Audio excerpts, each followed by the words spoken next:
Welcome back to the Grave Doctor, where I am restoring the fallen grave markers at Morley Cemetery, an abandoned cemetery in eastern Nebraska. Today I am returning to the William Kingdon family lot, specifically to the marker for William H. Kingdon. He was the son of William J. and Margaret Kingdon, whose marker I restored on the first video in this series. This is a white marble marker that was placed in the late 1800s, at some point after William's death in 1875.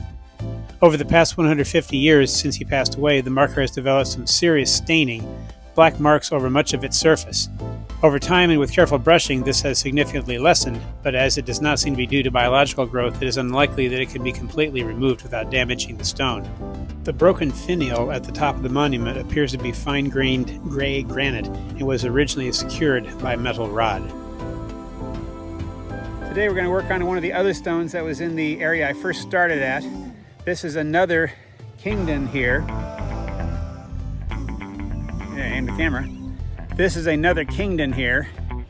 This is William H. Kingdon, who was also in the Civil War. So, work on getting him straightened out today. He's not really in bad shape other than he has a lot of black debris on the marker, which we have found to be very difficult to clean off. But we'll still take a look at making that better. William H. Kingdon was born October 24, 1839 in Auburn, New York, the eldest child of William J. and Margaretta A. Kingdon. In 1855, when William was 15 years old, the family left New York and eventually settled in Illinois. On August 2, 1861, at the age of 21, he enlisted in Company L of the 3rd Illinois Cavalry in the Union Army. His father also served during the Civil War. William was mustered out on September 5, 1864. Margaret A. Young was born on January 23, 1837 in Kentucky, the eldest child of John and Catherine Young. By the early 1850s, the Young family had also moved to Illinois. William married Margaret on February 9, 1865. He was 25 and she was 28. Every marker that I've realigned out here has taught me something different about how these were placed. The markers over there and over here had bricks underneath them for a base.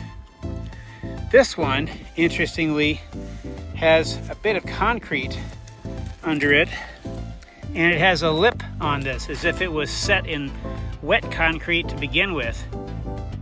Later in 1865, William and Margaret settled on a farm in Lincoln Township, Washington County, Nebraska, north of Bell Creek, later known as Arlington.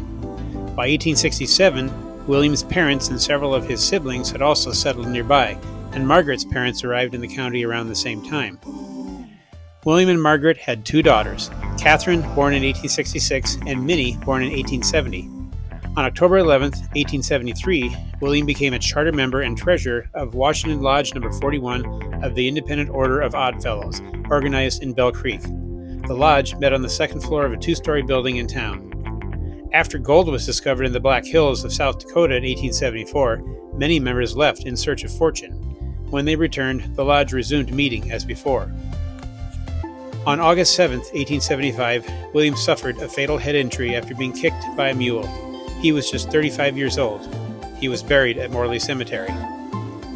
Margaret was 38 when William died, leaving her to raise their daughters, ages 9 and 5. She initially lived with her parents and siblings before moving in with her younger sister Sarah and Sarah's husband Sam Bassett, where the family was living at the time of the 1880 census. By 1910, after both daughters were grown, Margaret was living in Blair, Nebraska. Around 1915, she moved to Pittsburgh, Kansas to live with her daughter Catherine and her family.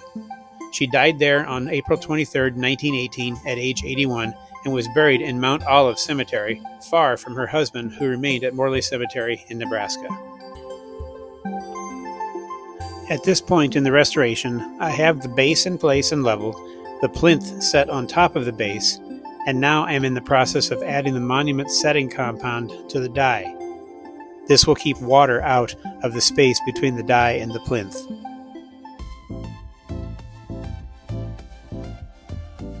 The finished restoration left the monument straighter than before, with its three main sections securely reassembled.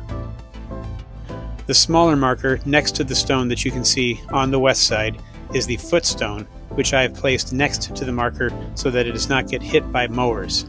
The north side of the marker still is quite discolored with the black specks and will need some more brushing. On a later date, I came back and securely attached the finial to the rest of the die so that it also will stay in place and not get lost and will keep water out of that space. Thanks for joining me on my mission to restore every broken and fallen grave marker at Morley Cemetery. If you enjoyed this video, please subscribe, give it a like, and share it with others who appreciate preserving history. I'll see you next time on The Grave Doctor.